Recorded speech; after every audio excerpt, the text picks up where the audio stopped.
I'm going to try and talk for about 20 minutes or so about why I think Brexit happened.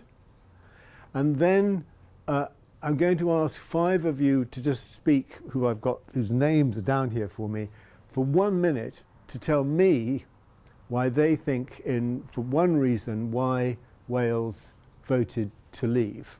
Because I've come here to learn as much as to talk. And then in the last third, I want to share with you some of my, as I say, rather still exploratory thoughts about where we, in our different countries, I speak as an English European, go from here and how we manage to get back to the European Union. And when I say get back, I want to make this point, if I can sort of skip, if you like, to my conclusion, so you're not sort of in any doubt about it. And this is that we can't try to reverse Brexit to go back to where we were before, as in, nor can they in the United States. Where we were before Brexit led to Brexit, just as where the Americans were before Trump led to Trump. So we have to change a lot of minds, not simply to try to reverse the decision of the referendum in a way that is democratic, but also to convince people in this country, in our countries, to want to be European. And this means that we've got to engage with what some of the core issues of the referendum, and we can't just say to people, oh, we screwed up, we don't know how to do it, we can't afford it, we've got to change our minds. If we do that, we're going to, the amount of resentment and cynicism and alienation from politics will be much worse, and the idea that any progressive outcome could emerge from a sort of blundering back into a half-hearted relationship to Europe is a nonsense. And this was brought to me very, very forcefully at a meeting that I was at. I live in Oxford, and it was a meeting, an Oxford town meeting, not a university meeting, on Thursday, of Oxford for Europe. And there were about 200 people in a cold church sitting there for 2.5 hours. So quite gripped, and a very distinguished panel. 2 people who've written books, a member of the House of Lords, the local MP, somebody who's running one of the big campaigns, sort of semi-national figures. And in that 2.5 hours of kind of gripped conversation, the word England was not mentioned. The word democracy was not mentioned. There was much complaints about the referendum and the nature of the result. There was no mention in any forceful sense of the phrase to take back control. This was regarded as some kind of contrived or cunning piece of presentation. And the underlying desire was, how do we stop it? How do we reverse it? What do we do about it? And that was it. And the sense I got very powerfully from this, I tried to intervene, but I couldn't. Not because they didn't want to, if I jumped up and down, I'm not, but also I felt quite removed from the nature of the meeting. These are really good people in a way. If I speak, they're my people. They are appalled at the situation that is around them, has developed and is happening to our country. But they weren't asking themselves, why did it happen? There was no sense of saying, what is this force that has got us in its grip?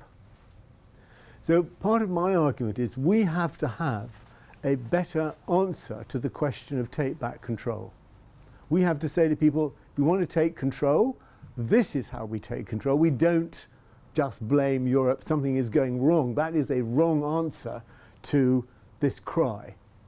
but there was no sense in which that they were considering, if you like, a misguided but democratic moment in terms of the vote, and there was no capacity to take a real measure of that force. There was a lot of very interesting discussion about how the government is screwing up and all this and the technicalities of what's going on, and of course we'll all read the newspapers in complete amazement, you know, like haven't they thought about Northern Ireland, you know, etc. And so there were very, very good things about what will happen in terms of citizens' rights and the technicalities.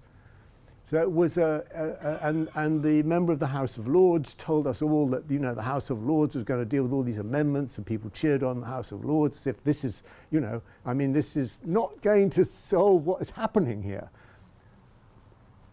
So that was a meeting of the converted talking to the converted, and I don't want to have anything to do with that sort of meeting. So I want to present some problems and issues for us, because we've got a lot of work. We have the fight of our lives on our hands. Not just to get back to Europe, but to defeat the right-wing pressures that have got us into this position, from the media to the nature of contemporary capitalism. So if we ask ourselves, how has this come about? I think the first thing that we need to register is this is not the story of an old state worn out by its conservatism. We are not looking at the traditional picture of British decline. We are looking at a breakdown.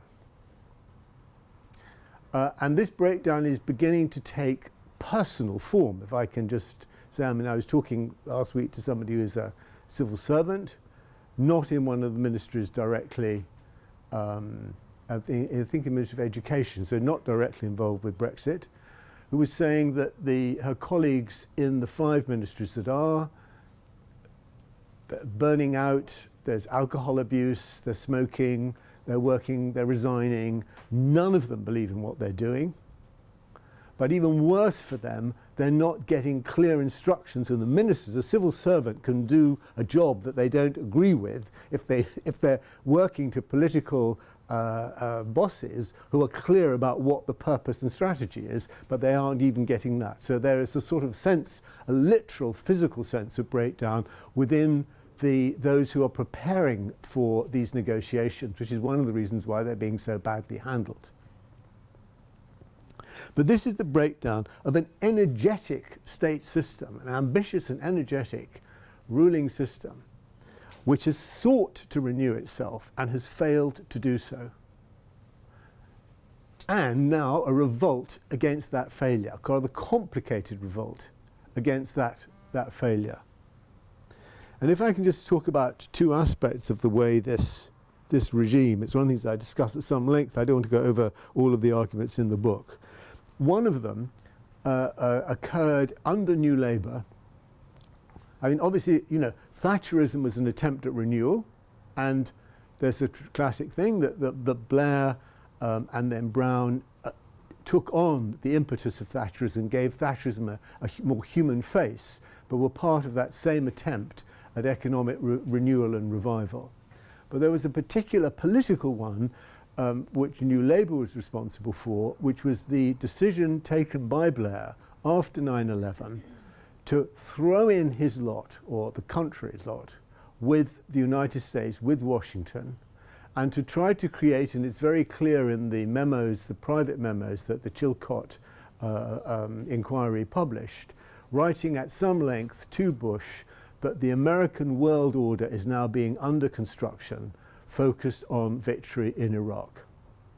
So we exist here in terms of Great Britain with a state which is used to being a winning imperial state that fights good wars, and the defeat in Afghanistan and in Iraq, although covered up by the sense of withdrawal, were extraordinarily profound and important psychological defeats. They were a failure of that attempt to create an Anglo-American world order in which would be a triumph. And if as in Blair's dream, our prime ministers had gone to Baghdad to be greeted, hailed by the masses as their saviors and as introducing democracy and as dominating the Middle East, we would not now have Brexit. We would not now have a sense of a regime that didn't know how to run itself. So that we're looking at the end, in terms of the United Kingdom, of a long, successful imperial regime which has now met a historic and strategic military defeat, which has not been honest or clear about, but which many people understand, and that one lot of us, if I may put it, who protested against the Iraq war and were appalled at having a regime that lied and misled its own people over one of the highest callings of the state, which is to go to war. But there was also an alienation, a loss of trust in it from, if you like, from its more traditional, perhaps conservative working class supporters, who they expected it to be deceitful, but they also expected it to win. They didn't expect it to go to commit its troops and the lives of its people to a folly that they had completely miscalculated. So that also was a kind of a loss of trust of those on whose support it had drawn. And the second breakdown, if you like, of renewal was what happened with the crash of 2008. This is more traditionally seen as one of the causes that lies behind Brexit. And here we had, you could see this in particular, the real theoretician of it was Gordon Brown, although its actor its best presenter was Blair, was the decision by Labour, especially after the defeat of 1992, sorry, can you hear me in the back? Is that okay? A bit louder, sorry. The decision, if you like, experiencing the end of socialist internationalism and adopting what they call globalization as their means of having production, of giving jobs, of creating wealth, of creating a surplus which could be taxed, and therefore welfare becoming sort of something that you funded out of the profits of globalization and internationalism. And this is the system which we call neoliberalism. Is everybody here happy with the term neoliberalism? Do people, I mean, should I say a little bit about what neoliberalism is? Okay. So there are two aspects of neoliberalism which are very important, and this is a really important aspect. There are two aspects to neoliberalism, only one of which I really want to emphasize. The one which everybody is more familiar with is the idea that what matters is money and not meaning. But the market is how you judge. Market and profit and competition is how you create value, and that's the only value that matters. Therefore, when it comes to areas of the state and the government, the aim is to privatize, to imitate the market if you can't privatize, to insert competition and generate enormous amounts of inequality out of that system. So we're all familiar with the consequences of that in terms of austerity, an enormous increase in salaries, the financialization of capitalism. But there's another aspect to neoliberalism which was very important to its success. And this was not so much what it was economically, but how it did it. It turned itself into being the inevitable. It presented itself in terms of human nature, as our very nature is to be competitive, and it wasn't therefore a function of government that we had these economic policies, but rather government was always the problem that got in the way of having what was the natural way of creating wealth. And one example of this was when Blair said, you know, that there's no more, you can no more debate to the Labour Party conference in 2005, you can no more debate globalization than you can debate whether autumn follows summer. So we were presented with an economic system which was one of fatalism. We had to accept the logic of the market. Austerity, even when it clearly wasn't working, was being accepted in terms of the BBC, in terms of the media, in terms of the public logic, and right up to the point when Jeremy Corbyn said, sorry, I don't think this works, right? It was seen as the common sense, the only thing you could do. You have to pay down your debts. And that element of neoliberalism, it was, if you like, the ideological element that made it hegemonic, that made it unquestionable. It made it the ruling order, and it's something that the Conservative Party, the Liberal Democrats, and the Labour Party all shared.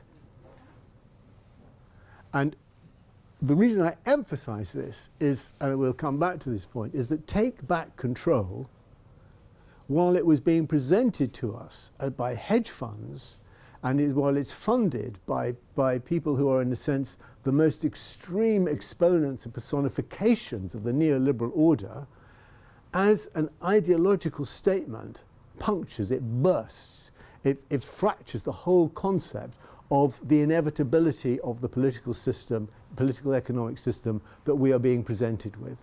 It's saying, no, actually, the outcomes that we are living with are ones that should be subject to our own government. And that's something that we should hold on to. That was, if you like, a democratic gain out of the Brexit vote. So if I could put it like this,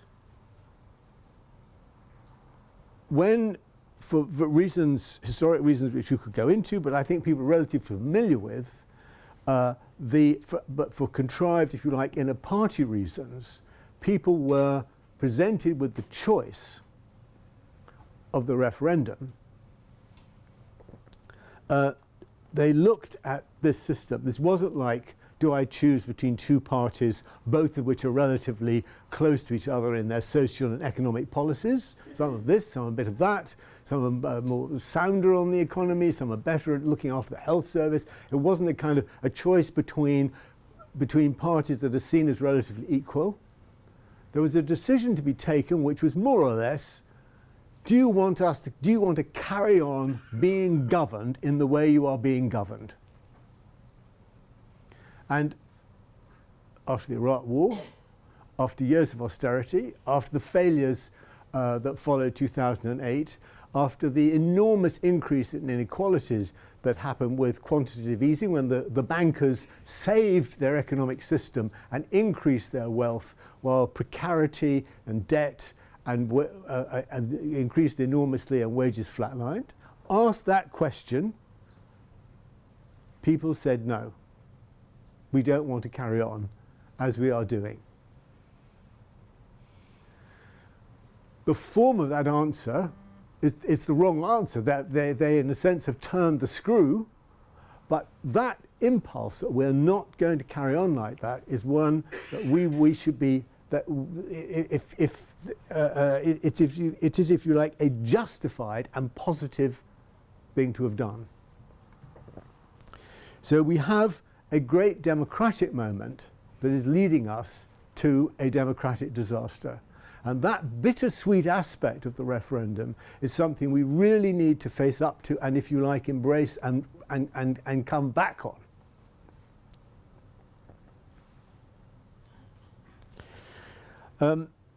But all these issues, if you like, and however much they shaped the resistance to how we carry on in terms of, if you like, this democratic formula of take back control. So you have the military aspect, you have the strategic aspect, you have also the failure of the left to produce another vision of Europe, and you have the nature of the European Union itself, which I'm not going to go on to here. We can talk about that in our discussion, and its undemocratic nature. Now, all these factors were true in Scotland, but Scotland voted to remain. And all these factors were true in London, although London, if you like, gained economically more, but nonetheless the political aspects were true, and London voted to remain. And the Brexit vote was driven by what I call England without London. And England without London voted by 11% majority. Wasn't a narrow, I mean, there was a narrow majority here for Leave, but the England without London was overwhelming. And it was in every single region of England without London. The majorities varied, but from the wealthy south to the impoverished Midlands and North, there was that English vote. Now, this English vote is a very difficult and, for me, quite an embarrassing thing to talk about, because it didn't take the form of English nationalism, because English nationalism, as you're probably very familiar with, takes the form of Britishness. And I was talking about my book with a very good critic who I like very much, and I said to him, he said, you know, well, I don't agree with you about England. I'm a British patriot.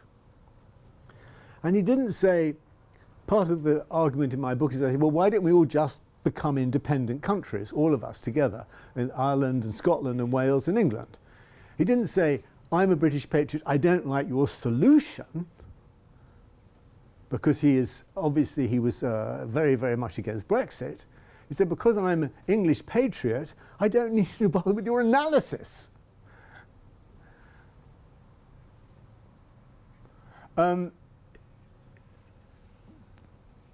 So I gave him this example, which I think is a rather striking example of the, if you like, of evidence of the English nature of this vote. Lisa Nandy, who's a Labour MP for Wigan, she wrote a rather good piece, a talk called England Beneath the Surface, talking about the nature of English towns, the loss of young people from English towns, and the English towns that voted for Leave. So Wigan is about 95,000 people, and I just thought of comparing Wigan to Paisley. So like Wigan, Paisley produced 90% of the world's cotton thread at the end of the 19th century. So Paisley is like Wigan. It was a great proletarian industrial town, now in severe decline. In Wigan, the Working Men's Club has been demolished and replaced with a McDonald's.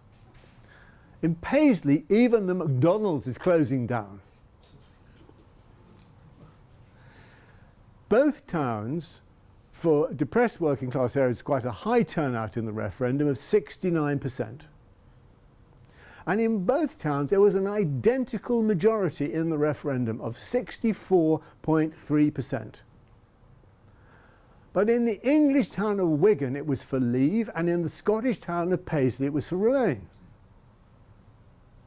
Although people that have been in both, haven't been to Paisley, say, you know, they are the same place in one historic sense, but that is that difference. And Paisley and Renfrewshire are represented by Mahir Black, by a young SNP candidate, a MP in the House of Commons, and there was some sense in which they trusted their own political class to represent them, and their political class, they'd vote Remain, you're mad not to do it, and they did so. And that trust is lacking in Wigan, and that there is a self-confident, self-believing English working class there, but they are not represented, and they took it out on the system. So this is what we are dealing with. And that brings me to Wales, because obviously when I present this theory, people then say, well, what about Wales? And I don't yet have a good answer on Wales. So there's perhaps one thing I would say about it, because I just want to share this, and then to listen to some of you just very briefly. And that is how narrow it was. So it's a majority of 83,000 out of a vote of 1,670,000.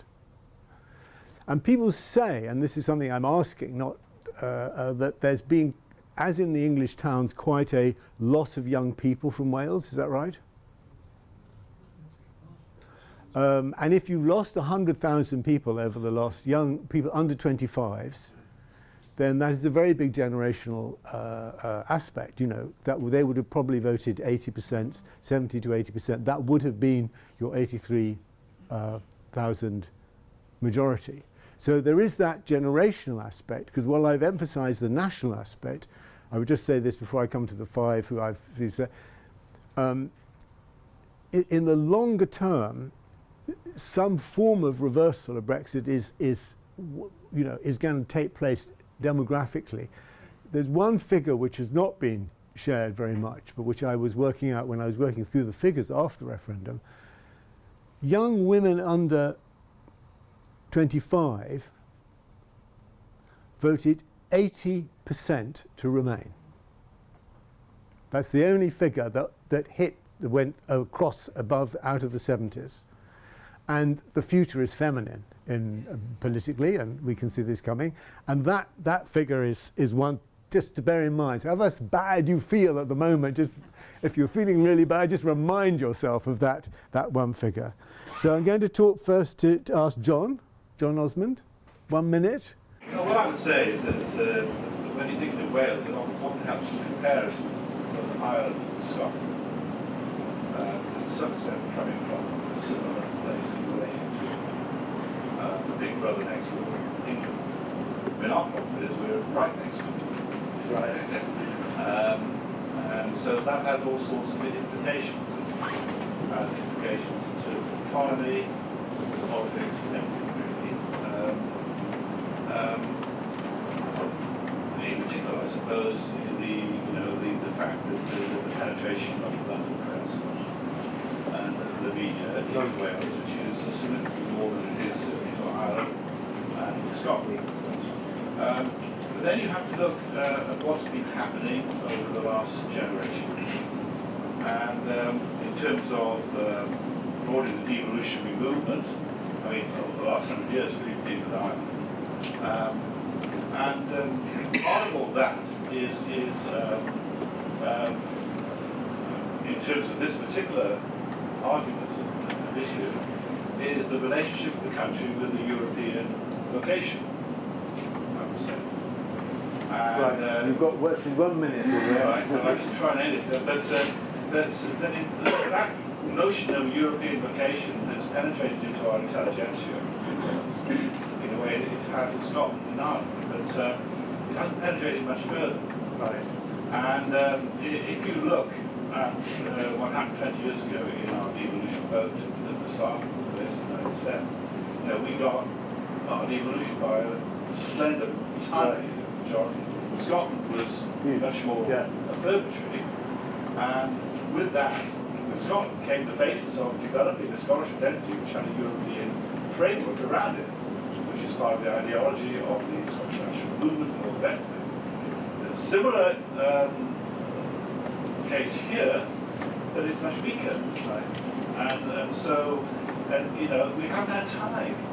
20 years is not time. That's very good. In historical terms to develop it. But it will go. Right. Rachel. Hi. Yes. Could people hear John at the back? Stand up, right. Okay. Well, one thing I'd like to do is just draw on one of the points that you made and press that point about the lack of a distinctive media in Wales. So in Wales there is a distinctive relationship between Wales and the European Union, financially, economically, culturally, politically, and it's something in the run-up to the referendum we simply didn't hear, because in contrast to Scotland, where they've got a very much more established, developed Scottish press, we do have the dominance of London-based media. So that's the one point I wanted to press. But you don't feel English. The people here don't feel English. They didn't vote in the same way as England because they felt English. Well, but did they feel British? Yes. So David Roland Davis. Hi, I was part of the Labour Remain campaign, so I come from that prism. And just to reinforce what you heard about the press, I heard the poison of the Daily Mail across Welsh doorsteps in all the places you would expect to hear it. And I think the demonisation of Europe by that press over decades, not just in the course of the campaign.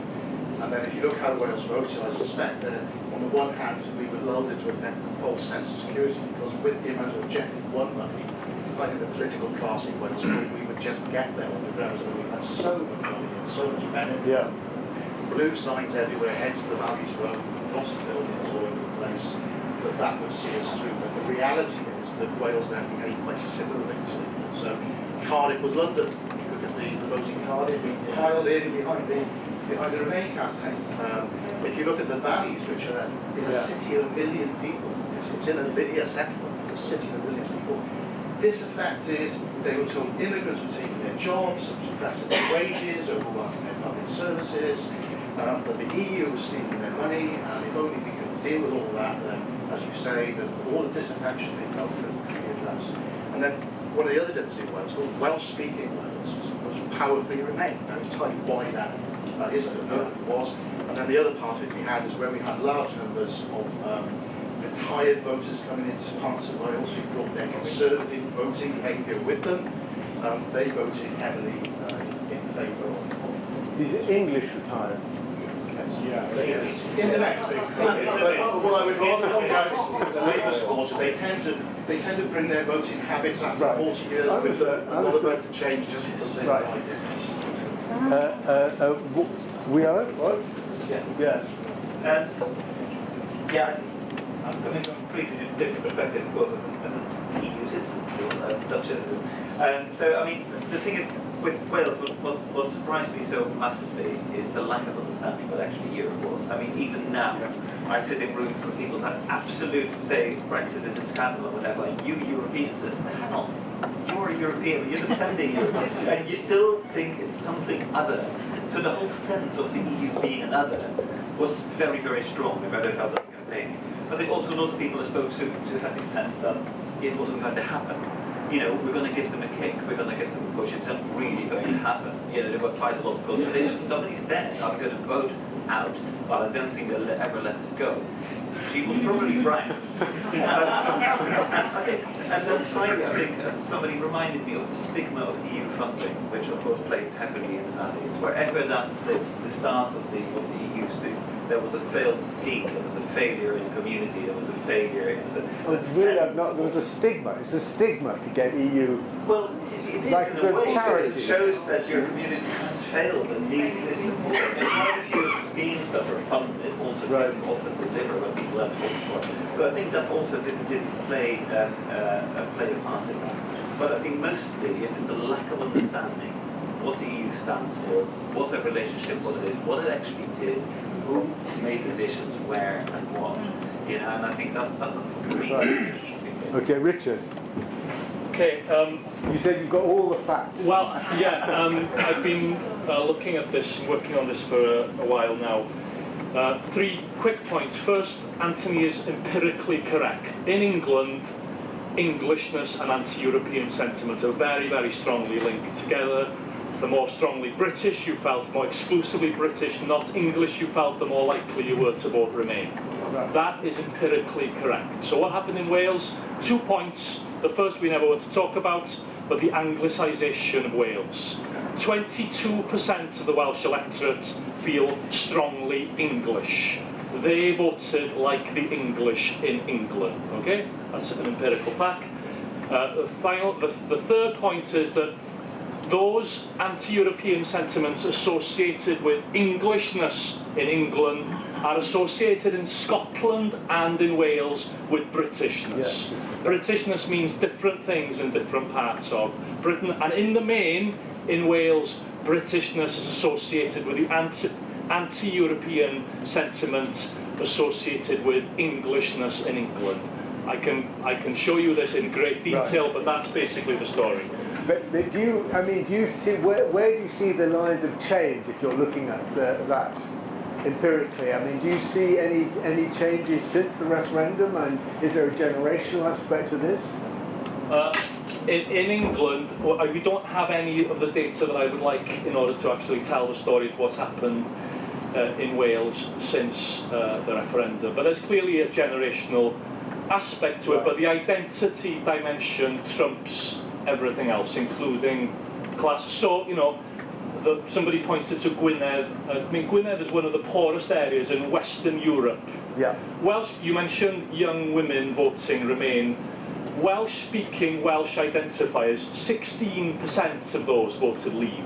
The demographic group I found in the UK, which was most pro-European, is Welsh-speaking Welsh identifiers, who tend to be poor.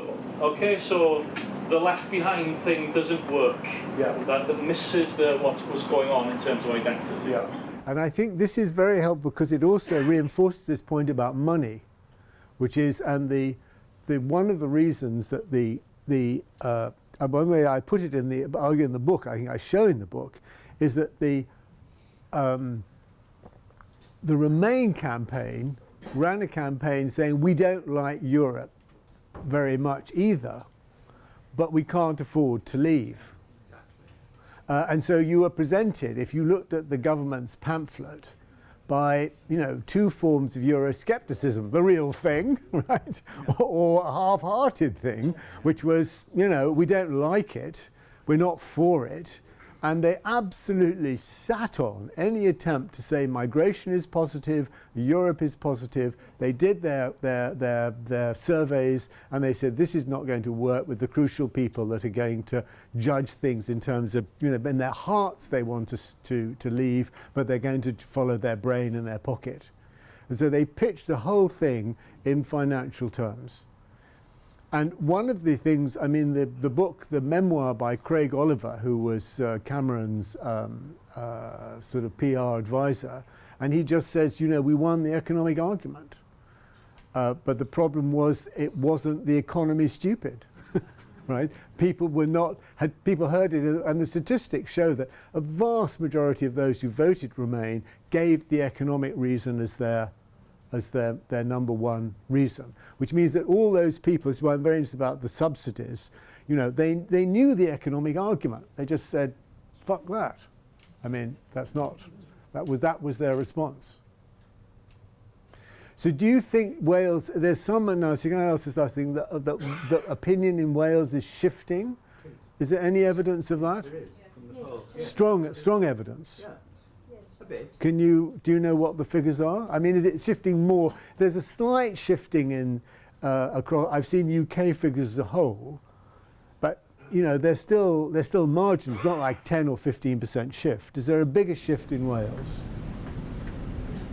We haven't seen any evidence. So you're not in a situation where you say Wales now says we've got to remain. You couldn't stand up and say that. It's 5 points. The latest polling from yesterday is a 5 points advantage for Remain. Right. Remain over Right. remaining in Remain. It's not decisive. It's bouncing around. Right. So, but it's a 7% swing. It's not a 15% swing. It's a 7%. It's not. It's something, but I mean, it's not. Okay. Well, that's very helpful for me. It may not be very helpful for you, but it's very helpful for me. Thank you. So all I want to end with is the question of where we go next. What do we argue here? Now the simple answer, and perhaps this might work more strongly in Scotland, is to say, look, you know, Wales, the Welsh economy, given, you know, Scotland has its own finance centre and so on, the Welsh economy would obviously be better off if Wales was independent. Wales is in a much better position even than Scotland to be independent from the United Kingdom. And perhaps the best thing to do is to push for a Welsh independence in the way to try and build a Welsh independence movement. Now, I suppose that was my kind of instinctive feeling when I said I would come here. That's what I wanted to discuss. And I think partly because of Catalonia, but also because of what is happening in Scotland, I'm having some doubts about that argument. And the reason for my doubts is that what has happened, which is I think very clear over the last 25, 30 years, is that globality, the globalization that we are now familiar with, has permitted and encouraged new forms of nationalism. And this growth of nationalism is a healthy and economic, political and social response to globalization. But the nationalism that is coming there, this kind of civic nationalism, it's not a sort of military, bellicose, sort of taking on the world nationalism. It's a nationalism which is in a way about participation. And one of the things the European Union has done is to permit and, if you like, encourage that kind of smaller nationalism. And when the Czechs and the Slovaks separated by agreement, both quite easily locked into the European Union, and in fact the Slovaks have benefited more from that process.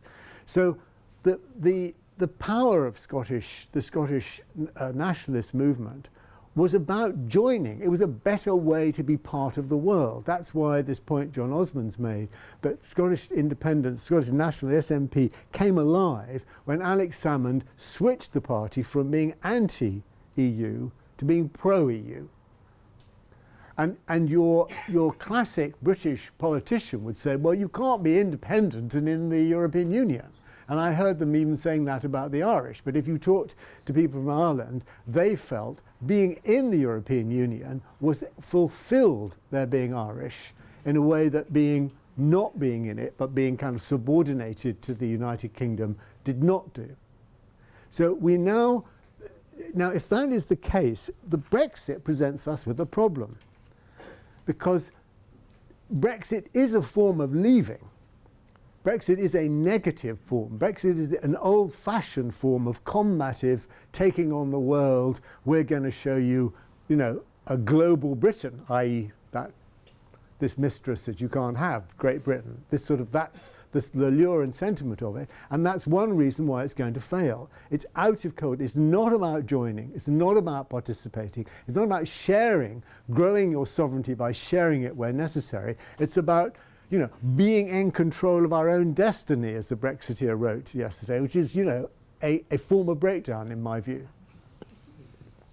And so to try and leave a country that is leaving, when you have a European Union which is with countries like Spain that are very anxious about under what conditions you enter, is really to leave the world. And you can see why opinion in Scotland is extremely hesitant about sort of Brexit squared.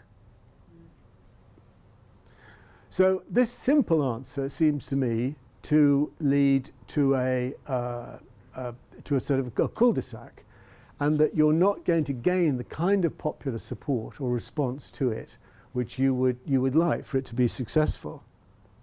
But what we do need to leave, we all need to leave, is the British state, is the Westminster state with its winner-takes-all politics, which means that all of us are losers, and its subordination to the city, to hedge funds, and to finance capital.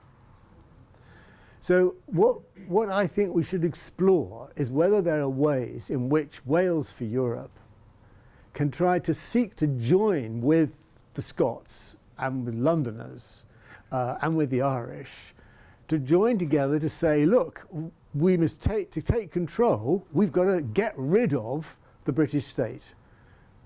We need together a constitutional process, a radical constitutional process of replacing the real source of our problems, which is not Brussels, is Westminster.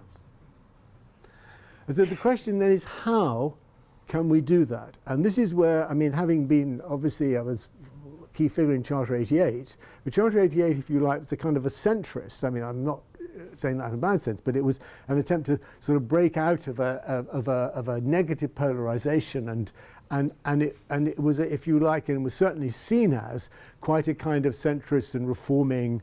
Let's sort of just make the system work a bit better, but it was still kind of based in a way on the British system. We need to do something now. The constitutional challenge is radical. And it needs to be a radical one, which is also taking on the financial and economic system from which this country is suffering, and which the hedge funds that are driving Brexit want us to be subordinated to even more. So there needs to be, and this is something I've tried to talk to people in Corbyn's office about, a linkage between the resistance to the economic programme that the country is now undergoing under the Conservatives for the last 7 years, and a democratic response to Brexit. Not just saying, you know, we should be in the single market, not to move away from simply the economic argument to taking on what is if we get our own democracy into shape, we can think about sharing sovereignty with Europe. I suppose that's the difficulty of the argument, because we all want to get it over with and get back in, but actually there's a huge, this is a huge impediment. A state which has a great deal of loyalty and support and actually is drawing on that democratic argument. So we need to reverse those terms. And there are ways of doing this in terms of saying we want to have a constitutional convention selected, in my view, largely selected by lot, including political figures in it. And the only way that this would work is if we borrow, if you like, a lesson from the referendum, which is that Parliament made the unique step of saying that the country's sovereignty would now be decided by a political force outside of Parliament, namely by referendum, by plebiscite. Of course, this was done in an arbitrary, ham-fisted fashion, which was highly manipulated, but nonetheless, it created this precedent, which was, and we now see that, we can see this in the contradictions. One of the things I go on about at some length in the book. The British Constitution, in terms of its founding principles, is now a broken thing. And parliamentary sovereignty in a number of different ways is now, in principle and in practice, broken. And one of the ways it was broken is by the fact, this embarrassing fact, that, you know, your MPs are all voting for something they don't believe in. Because they have to, because they have assigned sovereignty to a referendum. So that there is already the principle established that Parliament can say to can give another centre of authority the right to restructure our sovereignty.